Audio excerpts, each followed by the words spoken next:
सभी श्रोता गणों को मेरा सादर वंदन। आज का जो हमारा विषय है बड़ा ही इम्पोर्टेंट और गंभीर विषय है गृहस्थियों के लिए। ज़्यादातर गृहस्थियों में जो भी दिक्कतें आती हैं उसका ज़्यादातर जो मूल कारण यही बनता है कि सास और बहू की आपस में नहीं बनती।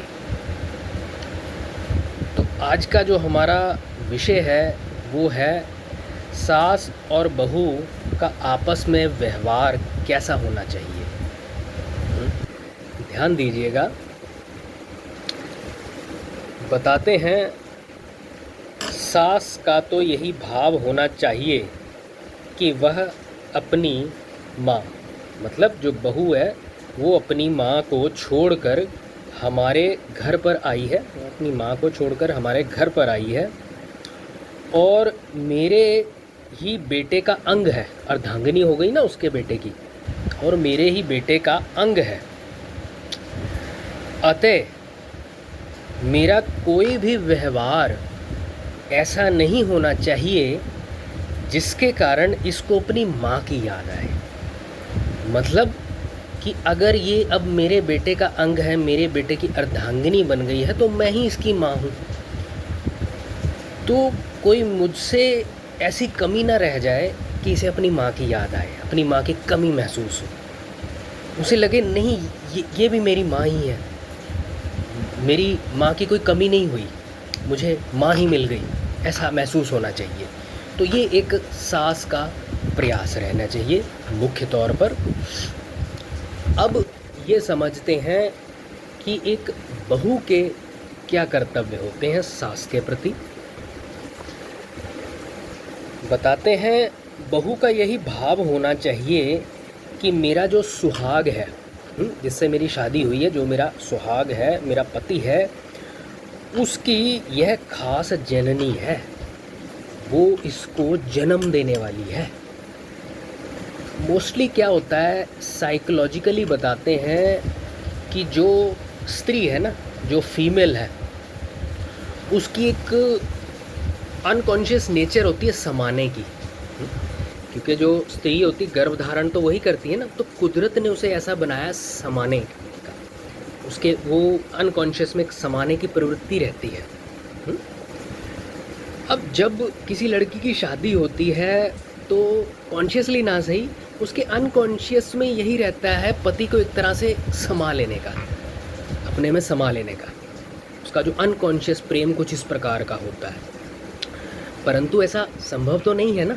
हाँ, ये हो सकता है कि वो पति के एक छोटे से अंश को अपने अंदर समा ले, पर पूरे वयस्क पति को थोड़ा अपने अंदर समा सकती है, ऐसा हो तो सकता है नहीं। तो ये उसके अनकॉन्शियस माइंड में एक दुविधा बनी रहती है ना।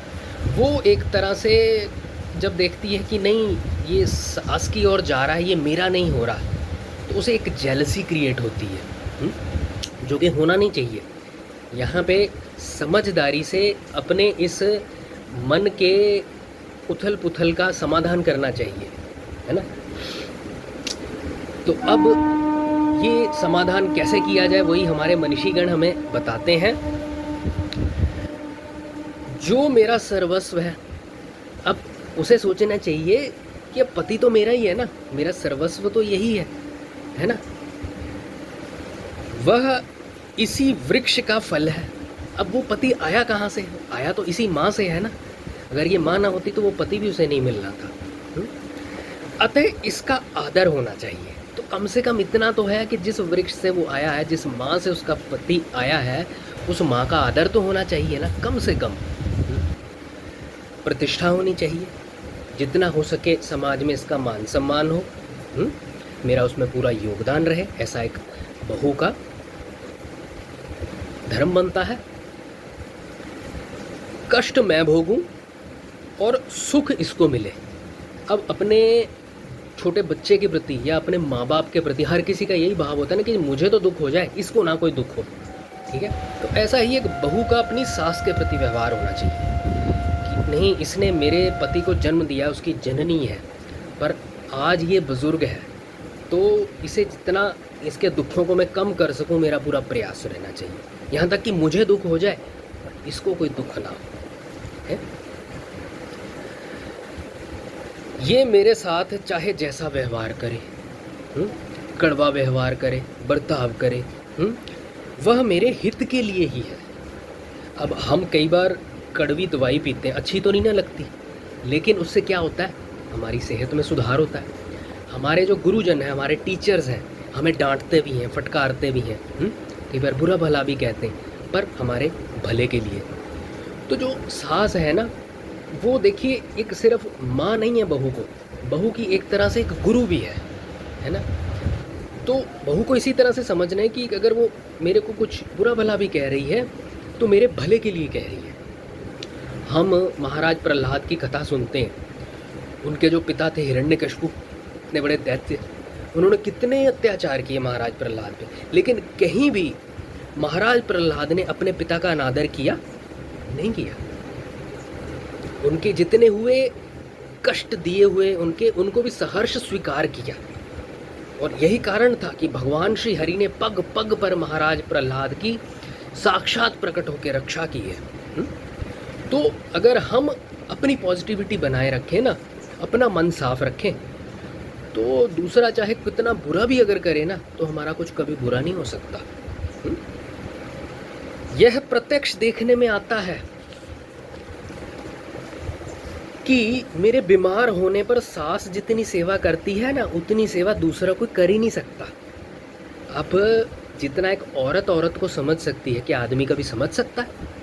तो जितना एक बहू के कभी बीमार होने पर उसकी सेवा, उसकी सुरक्षा उसकी सास कर सकती है, क्या उसका पति भी कर पाएगा? कभी नहीं कर पाएगा। क्यों? क्योंकि सास के पास पूरे जीवन का अनुभव है। फिर वास्तव में मेरे साथ हितैषितापूर्ण जैसा सास का व्यवहार है, वैसा व्यवहार और किसी का दिखता ही नहीं है। क्यों?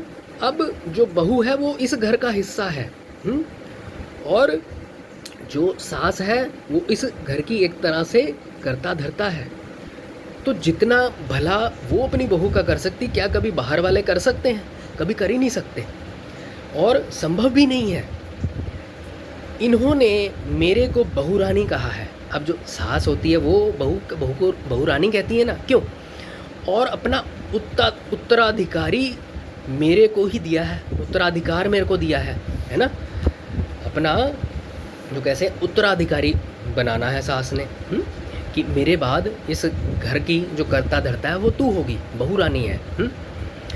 ऐसा अधिकार दूसरा को दे सकता है? सास ही दे सकती है ना ऐसा अधिकार। तो इनका बदला मैं कई जन्मों में भी नहीं उतार सकती, ऐसा भाव रहना चाहिए बहू का। इनका जो बदला है ना वो मैं कई जन्मों में भी नहीं दे सकती।